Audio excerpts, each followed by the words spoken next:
Сәлем достар, сіздермен бірге Қазақ Games арнасы. Достар, бізде кезекті распаковка. Бүгін бізде игровой монитор 240 герцалық лок компаниясының мониторы. Осының алдында мен 75 герц монитор болған. Енді мен ақша жетпегендіктен 75 герц алған болатын, бірақ 75 герц мен ойын ойнау мүмкін емес. Достар, алатын болсаңыздар, кемі 144 герцтен алыңыздар. Мен бұл мониторды будан алдым. Менің алдымдағы егесі 3 ай ғана пайдаланған. Почти новый. Осыған распаковка жасайтын боламыз. Ал бисмилля деп мониторымызды ашайық.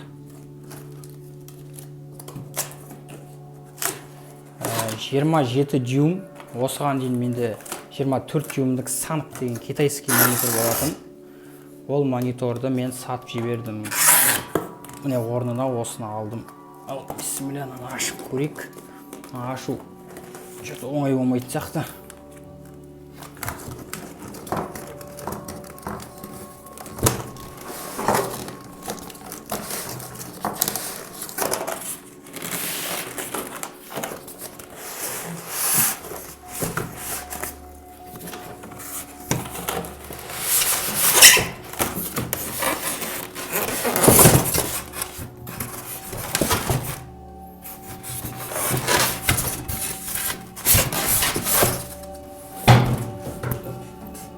Так, міне біз мониторымыз.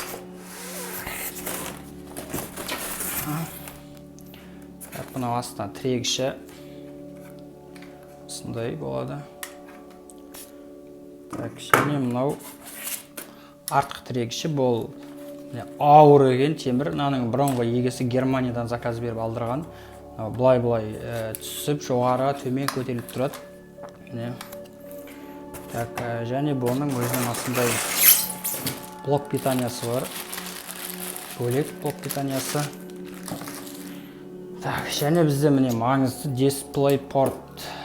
Достар, егер 144 герц мониторларыңыз болса, HDMI мен емес, осындай дисплей порт пайдаланыңыздар. Өйткені дисплей порт 144 герц және одан жоғарғысын таза береді. HDMI-дан таза 144 герц ала алмайсыздар.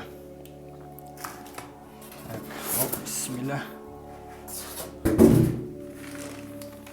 Бұл біздің мониторымыз.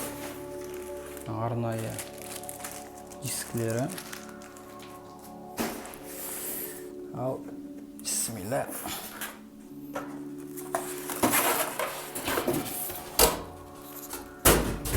Міне біздің мониторымыз осындай қисығынан тұрады. Өте үлкен. 24 дюймдік, ішінде AMD FreeSync дейтін неше түрлі функциялары бар.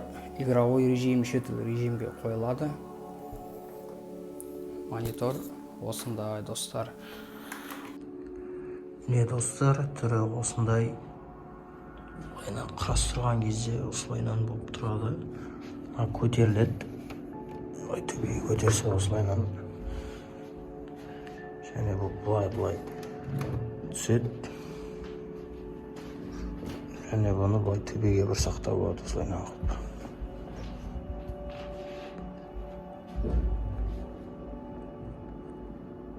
Монитор өте керемет. Монитор жалпы ұнады өзіме. 240 герц. Бәрі жақсы жасап тұр.